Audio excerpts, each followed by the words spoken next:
ന്യായാധിപന്മാർ 18-ാം അധ്യായം 24 മുതൽ 31 വരെ തിരുവചനങ്ങൾ. ബറക്കുമോർ. ഞാനുണ്ടാക്കിയ എൻ്റെ ദേവന്മാരെയും എൻ്റെ പുരോഹിതനെയും നിങ്ങൾ അപഹരിച്ചു കൊണ്ടുപോകുന്നു. ഇനി എനിക്കെന്തുള്ളൂ? നിനക്കെന്ത് എന്ന് നിങ്ങൾ എന്നോട് ചോദിക്കുന്നത് എങ്ങനെ എന്ന് അവൻ പറഞ്ഞു.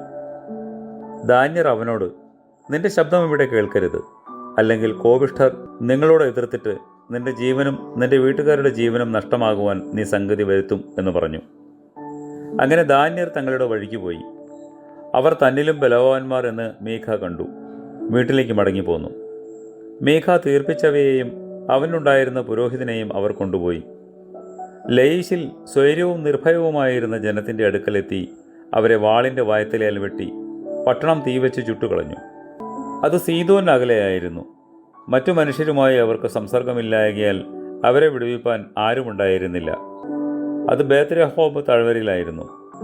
അവർ പട്ടണം വീണ്ടും പണിതു അവിടെ താമസിക്കുകയും ഇസ്രായേലിന് ജനിച്ച തങ്ങളുടെ പിതാവായ ദാന്റെ പേരിൻ പ്രകാരം നഗരത്തിന് ദാൻ എന്ന് പേരിടുകയും ചെയ്തു.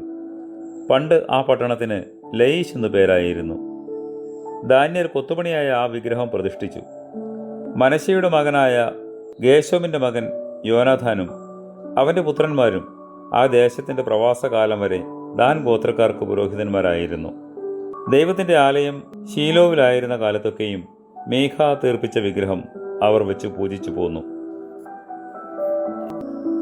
രക്ഷിതാവേ, ഞങ്ങൾ പാപക്കുഴിയിൽ വീണിരിക്കുന്നു. നിന്റെ മഹാകരുണയാൽ അതിൽ നിന്ന് ഞങ്ങളെ വലിച്ചു കയറ്റണമേ. ആമേൻ.